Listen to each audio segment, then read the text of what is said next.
The first covenant of marriage is to the husband. Say amen. Say I hear. Say I hear, oh. Husband, love your wife. Not wives. Wife.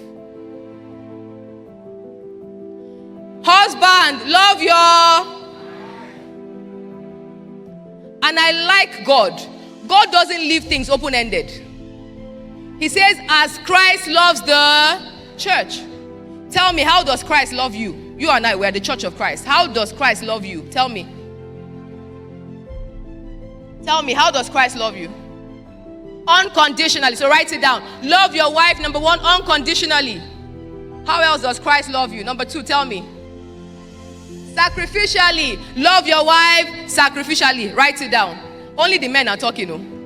Number three, how does Christ love you? Consistently. Write it down. Consistently. Finally, number three, how does Christ love you? One more. Can't hear you. What? Giving. What is the English for that one now? Generously. You see, it's women that say generously. That's the one you will remember. How does Christ love you? Generously. Write it down. He gave his only begotten son for you. So if we're out somewhere and what we're supposed to get can only get one, to show that you love me, what should you do? See them. What should you do? He said, share it. No. What should you do? Give it to me. And when he gives it to you, what should you then do? Do you understand? But you don't share it for me. Give me first. And use that one to test her.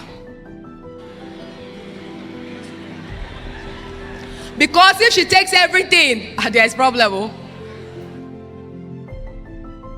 So that's how you test people without asking questions. There are certain things you do to see if this person problem or red flag, run.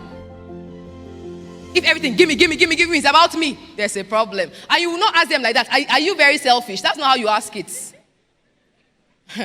You create a scenario for selfishness to come to the forefront. You don't tell him, say, don't ask him, do you love God? You cannot be asking somebody, would I say I love the devil? But you create a scenario.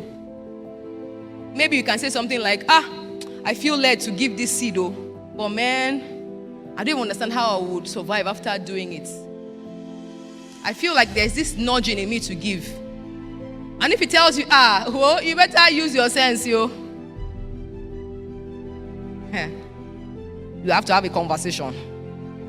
After that, watch for those traits. Let me not live where I'm supposed to be at. Husbands, love your wife. And God, he understands us so well because he knows that for a woman, love is our greatest need. But remember, love is not just emotional. Love is not just by your words. Love is action. You can't tell me you love me without showing me that you love me. Your words should not contradict your action. And what is love? 1 Corinthians 13. Love is patient. Love is kind. Love is long-suffering. Love is all of those things. And beyond that, love is me, you know. So husbands, love your wife. Number 2, wives, say I'm here. Oh. Because they don't want to hear. Submit to who? Shout it with the same energy. You said giving. Submit to who?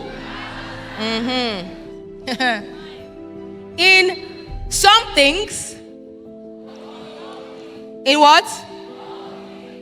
Say it now. In how many things?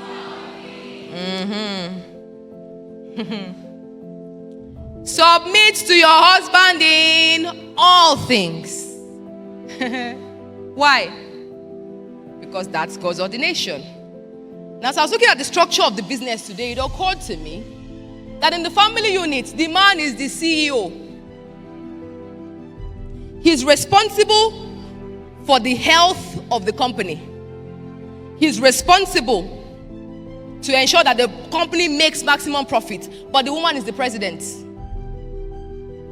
She's responsible for the day-to-day running of the company. A good CEO with a bad president will lead to crash. A bad president with a good CEO will not make profits. So the CEO and the president must understand their job functions in the organization. The CEO is not trying to be the president, and the president is not trying to be the CEO. As the president, I am in control of the day-to-day organization and the running of the family. That's God's ordination. But the man has to be the one to take responsibility for how the family is steered. Most times, underlining the fact that people don't want to submit and people don't want to respect or honor is because the men don't want to take responsibility and the women are afraid of who they are submitted to. If I have a good driver in the driver's seat, I am not looking outside the road and say, hey, please, stop. Hey, did you see that? Did you see that person there? Why? Because I am confident that the driver too does not want to die. The driver is not on a mission to kill himself. He's not a suicide killer. So we are going together. We must arrive at destination together. But if you don't trust the driver, if you don't know whether they have bribed the driver and paid his family before he entered the car to drive you, what happens? At every turn you're watching, where is he stopping? Those people that are at the checkpoint, are they hired killers, not policemen? What is happening there? Because most times people that come as hired killers in people's family, they infiltrate by someone that is there.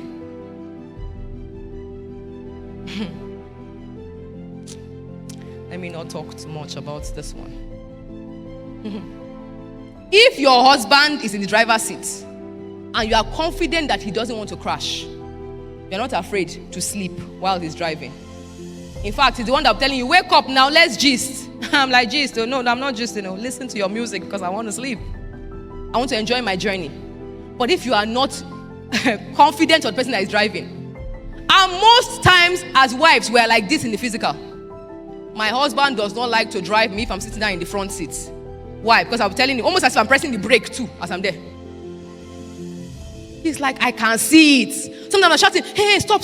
He's like, you will make me have accident because I can see. And I'm so far away from the obstacle. Why are you trying to distract me? And I think it's like that spiritually most times. You are scared.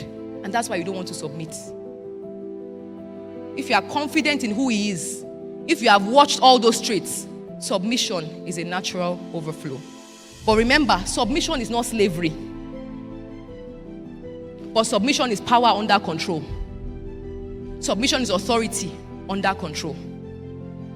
You can't tell me that you are submissive until you have tasted power and you hold back. It's self-control. That's what submission is. Ability is a price for greatness. But remember that submission should always be in the fear of God.